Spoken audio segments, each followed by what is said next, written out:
চলেন অনেকদিন হয়েছে আপনার নিয়ে যাই না, বাজারে যাই না, কাঁচা বাজারে যাবো। কাঁচা বাজার যাই, দেখি মরিচের কি অবস্থা। সবাই তো বলে খালি মরিচের বলে দাম বাড়তি বাড়তি, কারণ একটু বাজার থেকে আসি। মরিচের দাম আমাদের দেশে এখনো বেশি না। এটা ইসের দাম অনেক, ওই যে ফেনী শহরে সবাই বলে অনেক টাকা দাম, কিন্তু আমাদের এখানে সস্তাই আছে না বুঝলি। গিয়ে দেখি চলো সস্তা, চলো চলেন। আসসালামু আলাইকুম আপু ভাইয়ার, আশা করি ভালো আছো, তোমরা ভালো থাকো দোয়া করি। তোমরা যারা দেশ বিদেশ বসে আমার পুরো ভিডিওটা লাইক দিয়ে সাবস্ক্রাইব করে দেখো, তাদের আদর আর ভালোবাসা অন্তর থেকে জানাই। আজ একটা সুন্দর ব্লগ নিয়ে আসছি। বাসা থেকে খাওয়া দাওয়া করে বের হইলাম, চাল চার টক রান্না করছি আর সাদা মাছ ভাজি, খুব ভালো লাগলো।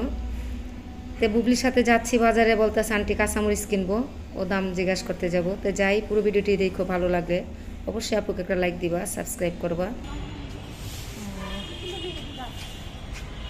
দিবা হাতে,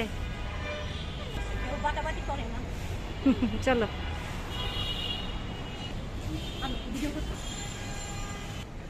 অনেক দূর হারতে হয় না বুবলি বাজারে যাই। আমরা 60 টাকা। আরে মরিচ 160 হচ্ছে না। এটা এটা একটু প্যাকেট করে দিয়ে দাও বুবলি। তোমার একটা দেই না না, খাইতো না।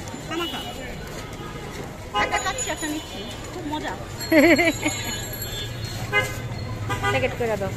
আসলে অনেক মজা লাগছে কেকগুলো, এগুলো মজা লাগছে। হ্যাঁ হ্যাঁ, নষ্ট করে ফেলেছিলাম। রাস্তায় নিলে বলবো না তো।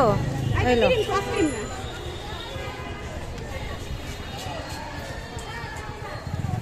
স্কুলের সামনে তো, কেমন না সেই স্কুলেটা বিক্রি হয় ভালো না বুবলি। অনেক হাট বাজার এখানে। গাছ লইবা লইবা তো চলো।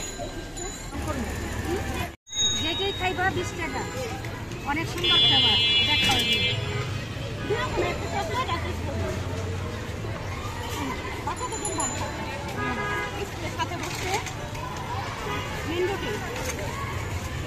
বাচ্চাদের জন্য অনেক ভালো। বাজারে আছে আমার নিয়ে কাঁচা বসে কিনবো।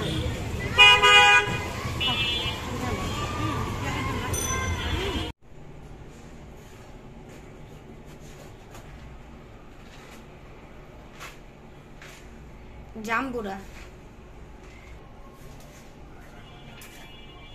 বরিশালের জাম্বুরা, এটা অনেক মিষ্টি, অনেক মিষ্টি।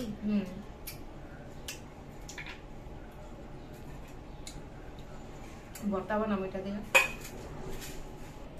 কটা ভাজি করবো আর চালটা দিয়ে রান্না করবো। চালটা দিয়ে রান্না করবো। এটা নেই পুঁটি মাছ, কড়া চালটা, এটা দিয়ে পুঁটি মাছ দিয়ে আমি টক রান্না করবো, অনেক মজা লাগে।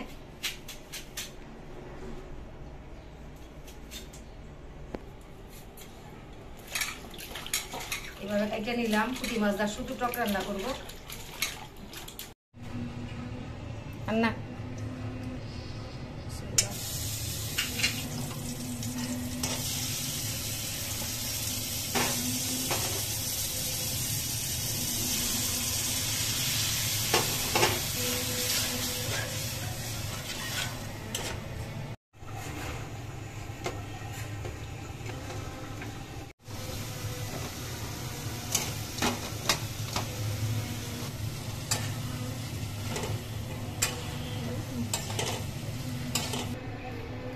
রান্না করবো চালতা দিয়া টক, আর এটি সাদা ভাজি করব।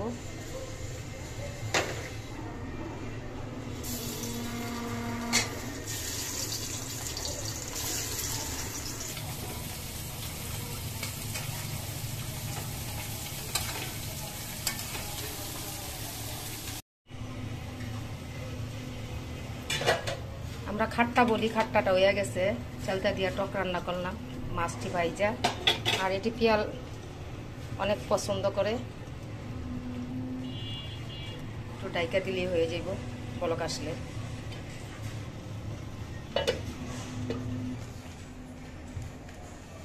পিয়ালের ফেভারিট মাছ না, ভাজা আর হইলো টক। চালতার টক, ওই টকটা দিয়েই আমি আবার ভাত খাই।